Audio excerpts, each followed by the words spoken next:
जय हिंद मित्रांनो, आपल्या टेक चॅनलवर मी सर्वांचं मनापासून स्वागत करत आहे। टेट परीक्षेचा निकाल लागलेला आहे। आता प्रत्येकाच्या मनामध्ये एक प्रश्न निर्माण झालेला आहे, इथून पुढची प्रक्रिया नेमकी काय असते? पवित्र पोर्टल काय आहे? रजिस्ट्रेशन प्रक्रिया नेमकी काय असते? रजिस्ट्रेशन मध्ये काय काय करायचं आहे? सेल्फ सर्टिफाय नेमकं काय आहे? जाहिरात कधी येणार? त्याला प्रेफरन्सेस कसे द्यायचे? निवड यादी कधी लागणार? आणि ऍक्च्युअली मी शाळेमध्ये रुजू कसं होणार? म्हणजे शिक्षक होण्याची जी संपूर्ण प्रक्रिया आहे ती कशा प्रकारे असते ती आपण या व्हिडिओच्या माध्यमातून टप्प्याटप्प्याने जे आहे अगदी साध्या सोप्या सरळ भाषेमध्ये समजावून सांगण्याचा या ठिकाणी प्रयत्न करणार आहोत। त्यामुळे हा व्हिडिओ शिक्षक होण्याकरिता इथून पुढच्या प्रक्रियेमध्ये खूप जास्त मदत करणारा असणार आहे। परंतु सगळी माहिती पाहण्यापूर्वी आपण जर चॅनलवर नवीन असाल तर आमचे चॅनल सबस्क्राइब करा, साइडचे जे बेल आयकॉन आहे त्याला देखील प्रेस करा, जेणेकरून शिक्षक भरतीच्या संदर्भामधल्या कोणत्याही माहितीची अपडेट आपल्याकडून मिस होणार नाही। मित्रांनो, पुढे जाण्याच्या पूर्वी संपूर्ण प्रक्रिया पाहण्याच्या पूर्वी आपण किंवा आपले कोणी मित्रमैत्रिणी, कोणी नातेवाईक टीईटीच्या परीक्षेची जर तयारी करत असतील तर त्यांना जे आहे मिशन टीईटी ऑनलाइन बॅच ही नक्की तुम्ही रिकमेंड करू शकता। या बॅच मध्ये टीईटीचा पेपर 1 असेल किंवा पेपर 2 असेल याकरिता आवश्यक असलेले सगळे विषय डेली लाईव्ह स्वरूपामध्ये शिकवले जाणार। पीडीएफ फॉर्मॅट मधल्या सगळ्या नोट्स मिळणार, टेस्ट सिरीज मिळेल, व्हिडिओज रेकॉर्डेड फॉर्मॅट मध्ये पण अवेलेबल आहे, डाउनलोड करून देखील पाहता येणार आहेत, अनलिमिटेड व्ह्यूज, 1 वर्षाची व्हॅलिडिटी आणि महाराष्ट्रामधली टॉपची जी काही एज्युकेटर्सची टीम आहे असं एक कंप्लीट पॅकेज तुम्हाला यामध्ये मिळणार आहे 1 वर्षाच्या व्हॅलिडिटीचे। या सगळ्या गोष्टी मिळतील केवळ आणि केवळ मास्टर टीचर नावाचं जे प्लॅटफॉर्म आहे या प्लॅटफॉर्मवर। आपण हक्कानं रिकमेंड करा। ज्या पद्धतीने टेट परीक्षेमध्ये मास्टर टीचरचा डंका वाजलेला आहे त्याच पद्धतीने टीईटी मध्ये देखील 100% असेच टॉपर्स आपले निघणार आहेत। उर्दू माध्यमासाठी देखील बॅचेस अवेलेबल आहे। याच्यासोबतच केंद्र प्रमुख पदाकरिता जर कोणी तयारी करत असेल तर त्यांच्याकरिता देखील बऱ्याच प्रमाणावरती बॅचेस अवेलेबल आहे। चला आता आपण येऊया आपल्या मूळ मुद्द्याकडे, ज्यासाठी आपण या व्हिडिओची निर्मिती करतो आहोत। टेट परीक्षेचा निकाल लागलेला आहे, खूप चांगला निकाल लागला। ज्या उमेदवारांनी खरंच मेहनत घेतली होती त्यांचा निकाल अतिशय उत्तम प्रकारे आलेला आहे, त्या सर्वांना मनापासून अभिनंदन। आता इथून पुढची प्रक्रिया काय आहे? आतापर्यंत आपला खेळ चालत होता महाराष्ट्र राज्य परीक्षा परिषद पुणे यांच्या ऑफिशियल वेबसाईटला, परंतु आता इथून पुढची जी प्रक्रिया आहे ती आपल्याला पवित्र पोर्टलवरती चालवावी लागणार आहे। पवित्र पोर्टल नेमकं काय आहे हा एक महत्त्वाचा प्रश्न आता आपल्या समोर निर्माण झालेला असेल की पवित्र पोर्टल काय आहे, पवित्र पोर्टल किस चिडिया का नाम आहे? तर लक्षात घ्या, पवित्र पोर्टल हे ऑनलाइन पद्धतीने बनवलेलं असं पोर्टल आहे की ज्यावर संपूर्ण शिक्षक भरतीची जी प्रक्रिया आहे ती चालते। ठीक आहे, शिक्षक भरतीची संपूर्ण प्रक्रिया या पवित्र पोर्टलवर चालते। म्हणजे शिक्षक भरती करण्याकरिता बनवलेलं हे एक पोर्टल आहे। इथपर्यंत आपल्याला लक्षात आलेलं आहे। मग आता हे जर का पवित्र पोर्टल आहे तर मग आता याच्यावरची जी पुढची प्रक्रिया आहे ती कशी राहते, त्यावरती काय चालतं? तर लक्षात घ्या, पवित्र पोर्टलला आपल्याला इथून पुढे जे आहे एक काम करावं लागेल, ते काम असेल रजिस्ट्रेशन। ते काम असेल आपलं रजिस्ट्रेशन। म्हणजे पवित्र पोर्टलला आपल्याला नोंदणी करावी लागेल, रजिस्ट्रेशन करावं लागेल। मग आपला पहिला महत्त्वाचा प्रश्न असेल की यार पवित्र पोर्टलला नोंदणी कोण करू शकतो? समजा एखादा उमेदवार आहे ज्यांना डीएड किंवा बीएड ची परीक्षा पास केलेली आहे, तो म्हणेल सर मी आता नोंदणी करू का? नाही, तो नोंदणी करू शकत नाही। तर लक्षात घ्या, आताच जाहीर झालेला जो टेटचा निकाल आहे त्या टेटच्या निकालाच्या यादीमध्ये जेवढ्या उमेदवारांची नावं आहेत त्या सगळ्या उमेदवारांना हक्क आहे टेट परीक्षेच्या नंतर पवित्र पोर्टलला नोंदणी करण्यास। म्हणजे ज्यांनी ज्यांनी टेट परीक्षा दिलेली आहे तो प्रत्येक उमेदवार या ठिकाणी पवित्र पोर्टलला रजिस्ट्रेशन करण्याकरिता, ज्याला आपण मराठीमध्ये नोंदणी असं म्हणूया, त्याकरिता पात्र असणार आहे। आणि त्याच्यामध्ये नोंदणी करिता मार्कांची अट नाही। बघा, एक उमेदवार असा आहे ज्याला 190 मार्क आहे आणि बरेच उमेदवार असे आहेत की ज्यांना 0 मार्क आहे। हा 190 वाला उमेदवार आणि ज्याला 0 मार्क आहेत असा उमेदवार, दोन्ही उमेदवार जे आहे पवित्र पोर्टलवर नोंदणी करण्यासाठी या ठिकाणी पात्र आहेत। क्लिअर झालं? आता समजा नोंदणी झाली, मग नोंदणी झाल्याच्या नंतरची हे बघा, हे तर नोंदणी कोण करू शकतो हे तर आताच सांगितलंय मी। आता इथून पुढची जी प्रक्रिया असेल ती प्रक्रिया नेमकी काय राहते? ठीक आहे, आता एकदा नोंदणी झाली तर नोंदणीमध्ये नेमकं काय करायचं? ठीक आहे, रजिस्ट्रेशनच्या वेळेस काय करायचं आहे, तर रजिस्ट्रेशन मध्ये आपल्याला आपलं जे नाव आहे ते बाय डिफॉल्ट येऊन जातं. लक्षात घ्या, पवित्र पोर्टलला नोंदणी करत असताना टेट मधला आपला जो नंबर आहे, कसला, रोल नंबर म्हणूया आपण त्याला. रोल नंबर हा आपला लॉग इन आयडी असतो आणि आपल्याला एक पासवर्ड क्रिएट करावा लागतो. ठीक आहे, त्यानंतर आपलं नाव, आपले त्या ठिकाणी असलेले मार्क्स हे बाय डिफॉल्ट येऊन जातात. मार्क्स आहे, त्यानंतर आपले डेट ऑफ बर्थ आहे हे पण येऊन जातं आणि आपली हॉरिझॉन्टल कॅटेगरी, समजा दिव्यांग वगैरे उमेदवार असेल ना, या गोष्टी ऑटोमॅटिकली येतात. म्हणजे हे आपल्याला एडिट करता येत नाही. मागच्या वेळेचा अनुभव प्रमाणे तुम्हाला सांगतोय, आपलं नाव, आपलं marks, date of birth, horizontal category किंवा मेल आयडी आणि मोबाईल, आपला जो नंबर आहे मोबाईल नंबर, या गोष्टी बाय डिफॉल्ट येऊन जातात. आता या गोष्टी आल्यानंतर मग आपल्याला इतर गोष्टी टाकावं लागतं. आपलं ऍड्रेस, आपलं वैवाहिक स्थिती, मॅरिड आहे, अनमॅरिड आहे, लेकरं किती आहे, किंवा इतर गोष्टी, आपला पत्ता, सध्याचा पत्ता, परमनंटचा पत्ता, त्या गोष्टी. त्याच्यानंतर आपल्याला आपली एज्युकेशनल इन्फॉर्मेशन आणि त्याच्यानंतर आपली दुसरी म्हणजे प्रोफेशनल इन्फॉर्मेशन. ठीक आहे, ही अगोदर झाली पर्सनल, एज्युकेशनल आणि प्रोफेशनल. पर्सनल म्हणजे नाव, गाव, पत्ता वगैरे, एज्युकेशनल म्हणजे 10वी 12वी आणि प्रोफेशनल म्हणजे आपलं DEd, BEd, graduation, post graduation, NET, SET, PhD वगैरे ज्या काही गोष्टी आहेत त्या सगळ्या गोष्टी आपल्याला टाकायच्या. त्याच्यानंतर आपण आपली कॅटेगरी, ठीक आहे, मागच्या वेळेस कॅटेगरी बदलता आली होती, आता यावेळेस बदलता येईल किंवा नाही त्याची शाश्वती नाही, तिथं सुरू झाल्यावर कळेल. कॅटेगरी, त्यानंतर हॉरिझॉन्टल कॅटेगरी, त्याच्यानंतर आपल्याला जे आहे आपलं टीईटी किंवा सीटीईटी याचे मार्क्स, त्यानंतर आपला डोमसाईल म्हणजे आपण महाराष्ट्राचे रहिवासी आहोत का ते डोमसाईल, या गोष्टी, किंवा आपलं जे डॉक्युमेंट्स आहेत यांचे सगळे जे डॉक्युमेंटची कॉपी आहे ती आपल्याला रजिस्ट्रेशनच्या वेळेस अपलोड करून द्यावी लागते. सगळ्याच गोष्टी. नावात बदल आहे का, नावात बदल जर असेल, तर आपल्याला एक तर गॅझेट काढावा लागेल किंवा ॲफिडेव्हिट काढावा लागेल, किंवा महिला असतील तर मॅरेज सर्टिफिकेट देखील चालतं. त्या गोष्टीचा पुरावा, या सगळ्या गोष्टी आपल्याला पवित्र पोर्टलला रीतसर पद्धतीने नोंद करायच्या. म्हणजे आपली सगळी A to Z माहिती त्या ठिकाणी अपलोड करून द्यायची आणि शेवटी जे आहे त्याला सेल्फ सर्टिफाय करायचं. सर्टिफाय म्हणजे काय, या सगळ्या माहितीवरती फायनली एकदा शिक्कामोर्तब करायचं की यार सगळी माहिती आम्ही भरलेली अगदी ॲक्युरेट करेक्ट आहे. ठीक आहे, आणि ही जी सेल्फ सर्टिफायची कॉपी आहे ती आपल्याकडे सेव्ह ठेवायची.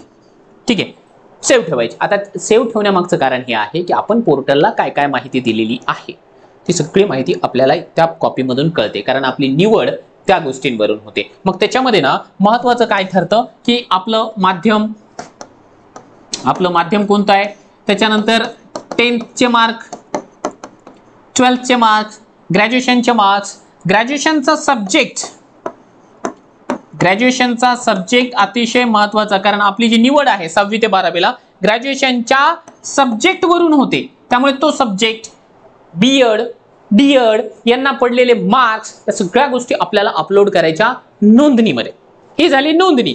सेल्फ सर्टिफायची आपण कॉपी घेतली, काम झालं का, संपलं का, नाही, काम संपलेलं नाही. एकदा हे काम करून घ्यायचं. हे बघा, आता पहिला आणि महत्वाचा प्रश्न पुन्हा एकदा तुम्हाला या ठिकाणी सांगू इच्छितो की रजिस्ट्रेशन कधी सुरू होईल, असंच सुरू होणार नाही. ठीक आहे, त्यासाठी आपल्याला झगडावं लागतं. आपल्यासाठी ना सगळ्यात मोठी शोकांतिका काय आहे, शिक्षक भरतीमधली, तिथे प्रत्येक टप्प्यावरती आपल्याला झगडावं लागतं, भांडावं लागतं. आणि रजिस्ट्रेशन आता निकाल लागलाय, रजिस्ट्रेशनसाठी देखील आपल्याला प्रयत्न करावेच लागणार आहे. ठीक आहे, ही कॉपी आपल्याकडे ठेवली. कॉपी आपल्याकडे ठेवल्याच्या नंतर मग आपल्यासाठी जे आहे शासन काय करतं, एक जाहिरात देतो. ठीक आहे, जाहिरात इथे लिहितो. पवित्र पोर्टलला आपल्याला जाहिरात पाहायला मिळेल. आता जाहिरात किती जागांची आहे त्यावर बाकीची प्रक्रिया डिपेंड करते. बघा, जाहिरात आता इथून पुढे 30 सप्टेंबरच्या रोजी शाळांमध्ये जी विद्यार्थी संख्या आहे अशा प्रत्येक 30 विद्यार्थ्यांच्या मागे एक शिक्षक ठीक आहे, प्रति 30 विद्यार्थ्यांच्या मागे एक शिक्षक साधारणपणाने असं शासन अलॉट करतं. आणि त्यावर किती रिक्त जागा आहेत ते 30 सप्टेंबरच्या पटसंख्येच्या आधारावर कळतात. याला 2-3 महिने लागतात. त्यानंतर मग आपल्याला एकदा आकडा समजला तर आकडा समजल्याच्या नंतर रोस्टर बनवलं जातं. आता रोस्टर काय आहे तर कॅटेगरी प्रमाणे कोणत्या कॅटेगरीला किती जागा रिक्त आहेत त्याचा डेटा. ठीक आहे, मग ती जी जाहिरात आहे पवित्र पोर्टलला दिली जाते.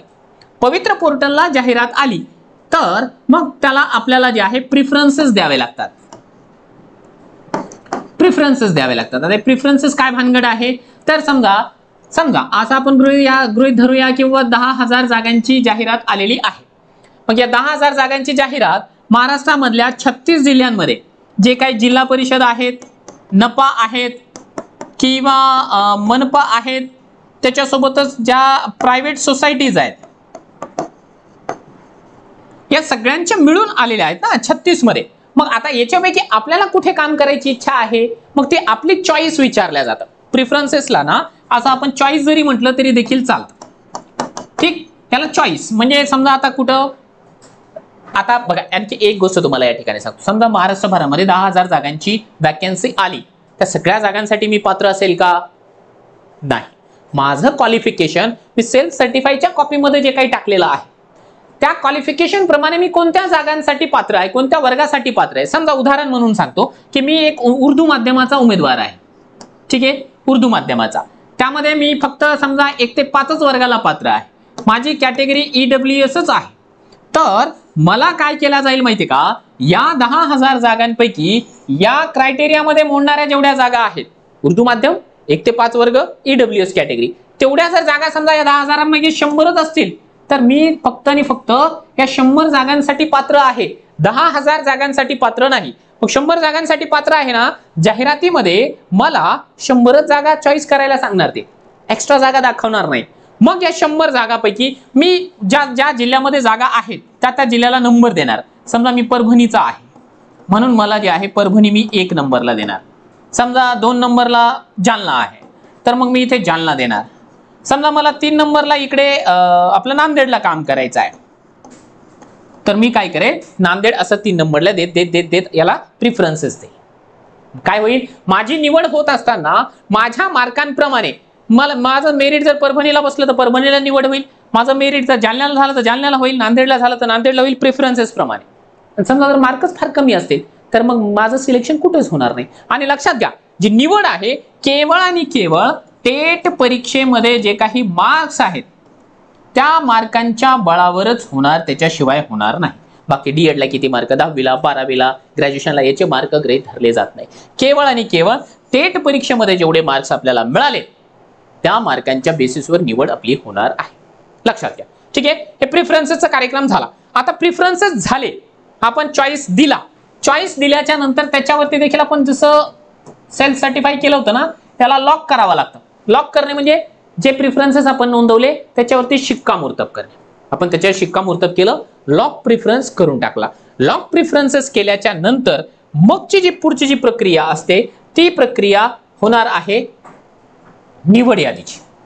ठीक आहे, नंतर मग जे आहे आपल्याला निवड यादी पाहायला मिळेल. आता निवड यादी कुठे, निवड यादी देखील आपल्याला पवित्र पोर्टललाच पाहायला मिळणार आहे. आणि निवड यादी कशावरून घेतली जाणार आहे, टेटच्या मार्कांवरून. ही एक गोष्ट लक्षात घ्या. आता निवड यादी आल्याच्या नंतर पुढची प्रक्रिया काय. समजा निवड यादी, आपले मार्क चांगले होते, आपण प्रिफरन्सेस दिला, आपल्याला आपलं होम टाउन मिळालं, सिलेक्शन झालं. सिलेक्शन झाल्याच्या नंतर आपल्याला पवित्र पोर्टलला ती लिस्ट पाहायला मिळेल. ती लिस्ट पाहिल्याच्या नंतर आपण काय करायचं, समजा आपलं निवड झाली या ठिकाणी परभणीमध्ये. ठीक आहे, समजा मला ज्याप्रमाणे परभणी ऑलरेडी मिळालेला आहे जिल्हा परिषद, ते परभणी जिल्हा परिषद मिळालं. मग आता मी काय करणार की परभणी जिल्हा परिषद मध्ये डॉक्युमेंट व्हेरिफिकेशन साठी जाणार. तिथे होणार आपलं डॉक्युमेंटचं व्हेरिफिकेशन. ठीक आहे, डॉक्युमेंटचं व्हेरिफिकेशन. लक्षात घ्या, डॉक्युमेंट आतापर्यंत तुमचं तपासलेलं नाही. पवित्र पोर्टलला फक्त तुम्ही तुमची अपलोड करून टाकली तर ते कोणी चेक केलेलं नाही. ते डॉक्युमेंट व्हेरीफाय करणारा नियुक्ती प्राधिकारी असेल निवड यादी लागल्याच्या नंतर. ते डॉक्युमेंट व्हेरिफिकेशन झाल्याच्या नंतर मग पुढची जी प्रक्रिया आहे ती आहे काउन्सिलिंगची. आता काउन्सिलिंग तुम्ही म्हणाल आता ही काय भानगड आहे. समजा आता परभणी जिल्हा परिषद आहे, यामध्ये 100 उमेदवार लागले, 100 उमेदवारांची यादी लागलेली आहे, सर्वांचे डॉक्युमेंट व्हेरिफिकेशन झालं, सगळे त्याच्यामधून क्लिअर झाले. मग आता कोणाला कोणत्या जागेवर पाठवायचं, कारण परभणी जिल्ह्यामध्ये 8-9 तालुके आहे. मग 8-9 तालुक्यामध्ये बरेच गाव आहेत, प्रत्येक गावामध्ये कुठे कुठे जागा आहे, तर कुणाला कुठे पाठवणार, याचा एक क्रायटेरिया आहे.